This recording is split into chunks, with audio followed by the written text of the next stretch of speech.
ಈ ವಾರದಲ್ಲಿ ಅತಿ ಹೆಚ್ಚು ನೀವು ಪ್ರಶ್ನೆ ನಾನು ಕೇಳಿದ್ದಂದರೆ ಸರ್ ನೇಮಕಾತಿ ಯಾವಾಗ. ನಾನು ಇಂಡಿವಿಜುವಲಿ ಹೇಳಿ ಹೇಳಿ ಸಾಕಾಯಿತು. ಅದಕ್ಕೆ ಕೊನೆಯದಾಗಿ ಒಂದು ವಿಡಿಯೋ ಮಾಡಿಬಿಡ್ತೀನಿ.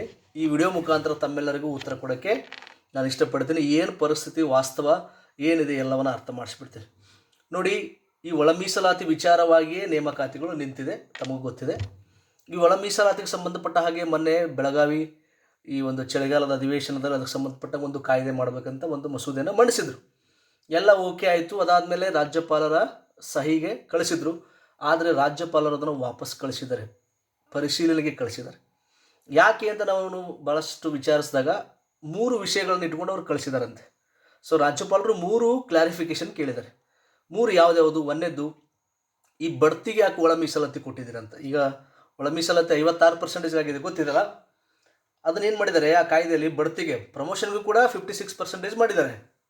ಸೊ ಅಲ್ಲಿ ಯಾಕೆ ಅಂತ ಪ್ರಶ್ನೆ ಕೇಳಿದ್ದಾರೆ. ಒಂದು. ಎರಡನೇದೇನಪ್ಪ ಅಂದರೆ, ಸುಪ್ರೀಂ ಕೋರ್ಟ್ದು ಗೈಡ್ಲೈನ್ಸ್ ಫಾಲೋ ಮಾಡಿದ್ರೆ, ಎಂಪೆರಿಕಲ್ ಡಾಟಾ ಏನಿದೆಯಲ್ಲ ಅದ್ರ ಪ್ರಕಾರ ಮಾಡಿದ್ದೀರಾ ಅಂತ. ಯಾಕಂದರೆ ಚೇಂಜಸ್ ಮಾಡಿದೆ ನೋಡಿ ಸರ್ಕಾರ. ಎರಡನೇದು. ನೆಕ್ಸ್ಟ್ ಮೂರದ್ದೇನಪ್ಪ ಅಂದರೆ, ಅಲೆಮಾರಿ ಸಮುದಾಯಕ್ಕೆ ಏನು ಸ್ಟೇಟಸ್ ಇದೆ, ಅಲೆಮಾರಿ ಸಮುದಾಯಕ್ಕೆ ಎಷ್ಟು ಮಹತ್ವ ಕೊಟ್ಟಿದ್ದೀರಾ, ಈ 3 ಪ್ರಶ್ನೆಗಳನ್ನು ಕೇಳಿ ಅವ್ರು ಏನು ಮಾಡಿದ್ದಾರೆ, ವಾಪಸ್ಸನ್ನು ಕಳಿಸಿದ್ದಾರೆ. ಸೊ ಇದಾಗಿದೆ. ಇದಾದ ಮೇಲೆ ಅಂತೂ ಭಾಳಷ್ಟು ವಿದ್ಯಾರ್ಥಿಗಳಲ್ಲಿ ಒಂದು ಭಯ ಶುರುವಾಗಿದೆ, ನೇಮಕಾತಿಗಳಾಗುತ್ತೆ ಇಲ್ಲ. ನೋಡಿ, ರಾಜ್ಯಪಾಲರು ಕಳಿಸಿದ್ದಾರೆ, ಅಲ್ಲಿಗೆ ಎಲ್ಲ ಮುಗೀತಂತಲ್ಲ, ಅಲ್ಲಿಗೆ ಎಲ್ಲಿಗೂ ಮುಗಿಯಲ್ಲ.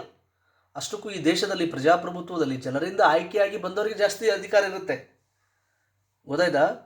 ಸುಪ್ರೀಂ ಕೋರ್ಟ್ ರಾಜ್ಯಪಾಲರಿಗಿಂತಲೂ ಪವರ್ಫುಲ್ ಯಾರಿದೆ, ವಿಧಾನಸಭೆ ವಿಧಾನ ಮಂಡಲ ಇದೆ, ಮುಖ್ಯಮಂತ್ರಿ ಇದ್ದಾರೆ, ಗೊತ್ತಿರಲಿ ನಿಮಗೆ. ಯಾಕಂದರೆ ದೇ ಆರ್ ಎಲೆಕ್ಟೆಡ್ ಮೆಂಬರ್ಸ್. ರಾಜ್ಯಪಾಲರು ಒಬ್ಬರು ನಾಮನಿರ್ದೇಶಿತ. ಹಾಗಂತೇಳಿ ಆ ಹುದ್ದೆ ಸಾಣದಂತ ಹೇಳ್ತಾ ಇಲ್ಲ, ನಾನು ಹೇಳುವ ಉದ್ದೇಶ ಅದಲ್ಲ. ರಾಜ್ಯಪಾಲರಿಗೆ ಕಳಿಸಿದಾರ ತಕ್ಷಣ ಮುಂದೆ ಇಲ್ಲಿ ಮುಗಿಯಲ್ಲ. ಸೊ ನಾಳೆ ಸೋಮವಾರ ನನಗೆ ಬಂದಿರೋ ಇನ್ಫಾರ್ಮೇಷನ್ ಪ್ರಕಾರ ಸೋಮವಾರ ಒಂದು ಸರ್ಕಾರ ಒಂದು ನಿರ್ಧಾರಕ್ಕೆ ಬರುತ್ತೆ.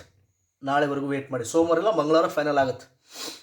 ಆಮೇಲೆ ನನಗೆ ಗೊತ್ತಿರೋ ಹಾಗೆ ಏನು ಮಾಡಬಹುದು ಸರ್ಕಾರ ಅಂದರೆ, ಈಗ ಕ್ಯಾಬಿನೆಟಲ್ಲಿ ಒಂದು ಡಿಸಿಷನ್ ತೊಗೊತಾರೆ. ಎಸ್, ನಾವು ಮಾಡಿದ್ದು ಸರಿ ಇದೆ, ಈ ಥರ ಇದೆ ಅಂತ ಮತ್ತೆ ರಾಜ್ಯಪಾಲರಿಗೆ ಕಳಿಸ್ತಾರೆ. ರಾಜ್ಯಪಾಲರು ಸಲ ಸಹಿ ಮಾಡಬೇಕಾಗುತ್ತೆ. ಯಾಕಂದರೆ ಕ್ಯಾಬಿನೆಟ್ ನಿರ್ಧಾರಗಳು ಎಷ್ಟೋ ಸಲ ನೀವು ಈ ಒಂದು ಕೆಲವೊಂದು ತೀರ್ಪುಗಳಲ್ಲಿ ನೋಡಿ, ಕ್ಯಾಬಿನೆಟ್ ನಿರ್ಧಾರಗಳು ಭಾಳ ಇಂಪಾರ್ಟೆಂಟ್ ಅಂತ ಹೇಳಲಾಗಿದೆ. ಸುಪ್ರೀಂ ಕೋರ್ಟ್ನ ತೀರ್ಪುಗಳನ್ನು ನೋಡಿ, ಕ್ಯಾಬಿನೆಟ್ ನಿರ್ಧಾರಕ್ಕೆ ಬಹಳ ಮಹತ್ವ ಇದೆ, ಬಹಳಷ್ಟು ಮಹತ್ವ ಇದೆ. ಸೊ ಕ್ಯಾಬಿನೆಟ್ಗೆ ಪವರ್ ಇದೆ ಅಂತ ಅರ್ಥ, ತಾಕತ್ತಿದೆ ಅಂತ ಅರ್ಥ. ಯಾವುದನ್ನು ಓವರ್ ರೂಲ್ ಮಾಡ್ಬೋದು. ಸೊ ಸೋಮವಾರ ಅಥವಾ ಮಂಗಳವಾರ ಸರ್ಕಾರ ಏನು ಮಾಡ್ಬೋದು, ಒಂದು ಕ್ಯಾಬಿನೆಟ್ ಮೀಟಿಂಗಲ್ಲಿ ಅಥವಾ ಏನಾದರೂ ಒಂದು ಸೋಮವಾರ ಮಂಗಳವಾರ ಚರ್ಚೆ ಮಾಡಿ ಇದಕ್ಕೆ ಏನು ಮಾಡಬಹುದು ಅಂತ ನಿರ್ಧಾರ ತೊಗೊಂತಾರೆ. ಒಟ್ಟಿನಲ್ಲಿ ನೇಮಕಾತಿ ಮಾಡಲೇಬೇಕಾದ ಪರಿಸ್ಥಿತಿ ಸರ್ಕಾರದ ಮುಂದಿದೆ. ನಿಮ್ಗೆ ಗೊತ್ತಿರಲಿ, ಗ್ರೌಂಡ್ ರಿಪೋರ್ಟ್ ನೋಡ್ಕೊಳ್ಳಿ ನೀವು, ಗ್ರೌಂಡ್ ಲೆವೆಲಲ್ಲಿ ಹೋಗಿ ಕೇಳಿ, ಇಷ್ಟು ಆಕ್ರೋಶ ಇದೆ.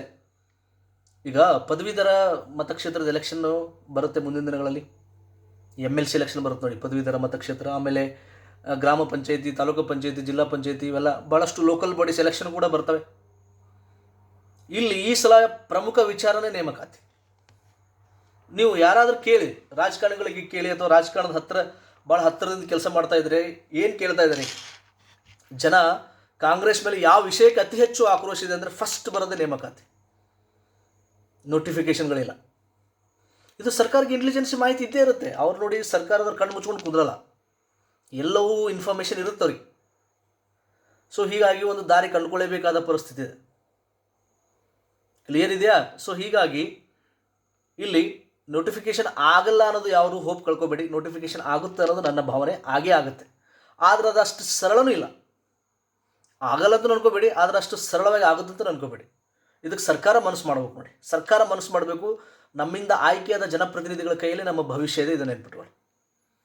ಮೊನ್ನೆ ಬೆಂಗಳೂರಲ್ಲಿ ಯಾವುದೋ ಒಂದು ಏರಿಯಾದಲ್ಲಿ ಮನೆಗಳು ತೆರವು ಮಾಡಿದ್ರು, ಹೌದಾ. ತೆರವು ಮಾಡಿದ ತಕ್ಷಣ ಕೇರಳದ CM ಒಂದು ಟ್ವೀಟ್ ಮಾಡಿದ್ರು. ಟ್ವೀಟ್ ಮಾಡಿದ ತಕ್ಷಣ ಎಲ್ಲರೂ ನೋಡ್ಬೇಕು ನೀವು, ರಾಜ್ಯದ ಮುಖ್ಯಮಂತ್ರಿಗಳು, ಉಪಮುಖ್ಯಮಂತ್ರಿಗಳು, ಮಂತ್ರಿಗಳು ಎಲ್ಲರೂ ಪ್ರಪಂಚವೇ ಕಳಚಿ ಬಿತ್ತನಾಗ ಎಲ್ಲರೂ ಟ್ವೀಟ್ ಮಾಡೋದೇನು, ಆ ಕೇರಳದ ಮುಖ್ಯಮಂತ್ರಿ ಬೈಯೋದೇನು ಎಲ್ಲ ಮಾಡಿದ್ರು. This is called as response. ಸರ್ಕಾರದ ರೆಸ್ಪಾನ್ಸ್, ಪ್ರತಿಕ್ರಿಯೆ. ರಾಜ್ಯಪಾಲರು ಇವತ್ತು ಬಹುಶಃ 4 ದಿವಸ ಆಯ್ತು, 4-5 ದಿವಸ ಆಯ್ತು ಅನ್ಕೋತೀನಿ. 4-5 ದಿವಸ ಆಯ್ತು ವಾಪಸ್ ಕಳಿಸಿದ್ದಾರೆ. ಇದ್ರ ಬಗ್ಗೆ ಒಬ್ಬರು ಮಾತಾಡೋಲ್ಲಲ್ರಿ. There is no response. ಸರ್ಕಾರದಿಂದ ಒಂದು ಪ್ರತಿಕ್ರಿಯೆಯಲ್ಲಿ ಇದಕ್ಕೆ ಸಂಬಂಧಪಟ್ಟಾಗ ಏನು ಆಶ್ಚರ್ಯ ಆಗುತ್ತೆ, ಯಾವುದಕ್ಕೆ ಮಹತ್ವ ಕೊಡ್ತಾರೆ ಸರ್ಕಾರ ಅನ್ನೋದು ಇಲ್ಲಿ ಗೊತ್ತಾಗುತ್ತೆ ನಿಮಗೆ. ಸೊ ಐ ಹೋಪ್, ನನಗನ್ಸುತ್ತೆ ಸೋಮವಾರ ಮಂಗಳವಾರ ಆದರೂ ಇವ್ರ ಕಡೆಯಿಂದ ಒಂದು ರೆಸ್ಪಾನ್ಸ್ ಸರ್ಕಾರದಿಂದ ಇದಕ್ಕೊಂದು ರೆಸ್ಪಾನ್ಸ್ ಬರುತ್ತೆ, ಇದಕ್ಕೊಂದು ಉತ್ತರ ಬರುತ್ತೆ, ಇದಕ್ಕೊಂದು ಮುಂದಿನ ಸೊಲ್ಯೂಷನ್ ಕಂಡ್ಕೋತಾರೆ ಅಂತ ನನಗೆ ಅನ್ಕೋತೀನಿ. ಎಲ್ಲವೂ ನಾನು ಕೂಲಂಕುಷಾಗಿ ಹೇಳ್ತಾ ಇದ್ದೀನಿ. ಸುಮ್ಮನೆ ಈಗ ಕಣ್ಣು ಮುಚ್ಕೊಂಡು ನಾವು ಆಗುತ್ತೆ ಅನ್ಕೋತ ಕುಂದ್ರಕ್ಕೂ ಆಗಲ್ಲ, ಅಥವಾ ಬ್ಲೈಂಡ್ ಆಗಿ ಕಣ್ಣು ಮುಚ್ಕೊಂಡು ಆಗಲ್ಲ ಅಂತ ಹೇಳೋಕ್ಕಾಗಲ್ಲ. ಬಟ್ ಇಲ್ಲಿವರೆಗೆ ಏನು ಸಿಚುವೇಶನ್ ಆಗಿದೆ ಅದನ್ನು ಹೇಳಿದ್ದೀನಿ. ನಾನು ಹೇಳಿದ್ದಲ್ಲ, ಮತ್ತೆ ನಾವೆಲ್ಲ ತಿಳ್ಕೊಂಡಿವಿ, ಸಂವಿಧಾನ ತಿಳ್ಕೊಂಡಿವಿ, ನೀವು ತಿಳ್ಕೊಂಡಿದ್ದೀರಾ. ನಮ್ಮಿಂದ ಆಯ್ಕೆಯಾದ ಜನಪ್ರತಿನಿಧಿಗಳಿಗೆ ಹೆಚ್ಚಿನ ಅಧಿಕಾರ ಇದೆ. ಸೊ ಅವ್ರು ಏನು ಬೇಕಾದರೂ ಮಾಡ್ಬೋದು. ಕ್ಯಾಬಿನೆಟ್ಗೆ ಭಾಳ ಪವರ್ ಇದೆ. So do something. ನಿಮ್ಗೆ ಏನರ ಒಂದು ಕೆಲಸ, ರಾಜಕಾರಣಿಗಳಿಗೆ ಏನರ ಒಂದು ಕೆಲಸ ಆಗ್ಬೇಕಂದ್ರೆ ಅದಕ್ಕೆ 10 ದಾರಿ ಹುಡುಕ್ತಾರೆ.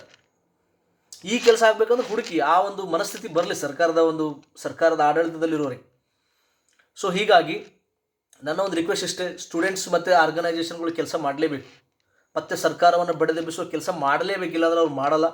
ಮುಂದಿನ ಚುನಾವಣೆಗಳಲ್ಲಿ ಕಾಂಗ್ರೆಸ್ಸನ್ನು ಬಹಿಷ್ಕರಿಸಿ. ಅಂದರೆ ನಾನು ಕಾಂಗ್ರೆಸ್ ವಿರೋಧಿ ಅಲ್ಲ, ಯಾಕಂದರೆ ಇವರು ನೋಟಿಫಿಕೇಷನ್ ಮಾಡಿದ್ರೆ ಅವರಿಗೆ ಓಟ್ ಹಾಕಿ, ಮಾಡಿಲ್ಲ ಅಂದರೆ ಇವರಿಗೆ ಸರಿಯಾಗಿ ಪ್ರತಿರೋಧ ಕೊಡಲೇಬೇಕಾಗತ್ತೆ. ಯಾವ ಎಲೆಕ್ಷನ್ ಈಗ ನೆಕ್ಸ್ಟ್ ಬರ್ತವೆ, ಲೋಕಲ್ ಗೌರ್ಮೆಂಟ್ ಎಲೆಕ್ಷನ್ಸ್ ಬರ್ತವೆ, ಸ್ಥಳೀಯ ಸರ್ಕಾರದ ಚುನಾವಣೆಗಳು ಮತ್ತು ಪದವೀಧರ ಮತಕ್ಷೇತ್ರ ಬರ್ತವೆ. ಅಷ್ಟೊತ್ತಿಗೆ ನೋಟಿಫಿಕೇಷನ್ಗಳಾದರೆ ವೆರಿ ಗುಡ್, ಅವರನ್ನೇ ಓಟ್ ಹಾಕಿ, ಏನೋ ಬಂದಿರಲ್ಲ. ಆಗಿಲ್ಲ ಅಂದರೆ ನೀವು ಸ್ಟ್ರಾಂಗ್ ಆಗಿ ಬಹಿಷ್ಕರಿಸಬೇಕಾಗತ್ತೆ ಮತ್ತು ಸಂಘಟನೆಗಳು ಮತ್ತೆ ಪುಟಿದದ್ದು ಕೆಲಸ ಮಾಡಬೇಕಾಗುತ್ತೆ. ಯಾಕಂದರೆ ಇದೊಂದು ನಿರಂತರವಾದಂಥ ಒಂದು ಪ್ರೊಸೆಸ್, ಇದು ನಿರಂತರ ವಿದ್ಯಮಾನ, ಇದು ಮುಗಿಯಲ್ಲ. ಸೊ ಹೀಗಾಗಿ ಸರ್ಕಾರಗಳು ಬಗ್ಗೋದು ಸ್ಟೂಡೆಂಟ್ಸ್ ಪವರ್ಗೆ ಮಾತ್ರ. ಸ್ಟೂಡೆಂಟ್ಸ್ ಪವರ್ ಇಲ್ಲ ಅಂದರೆ ಬಗ್ಗಲ್ಲ. ಐ ಹೋಪ್ ಪರಿಸ್ಥಿತಿ ನಾನು ನಿಮ್ಗೆ ಅರ್ಥ ಮಾಡಿಸಿನಿ. ಎಲ್ಲವೂ ದೇವರ ದಶೆಯಿಂದ, ದೇವರ ಆಶೀರ್ವಾದದಿಂದ ಎಲ್ಲವೂ ಪಾಸಿಟಿವ್ ಆಗಲಿ, ಎಲ್ಲವೂ ಒಳ್ಳೆಯದಾಗಲಿ, ಆದಷ್ಟು ಬೇಗ ನೋಟಿಫಿಕೇಷನ್ ಆಗಲಿ.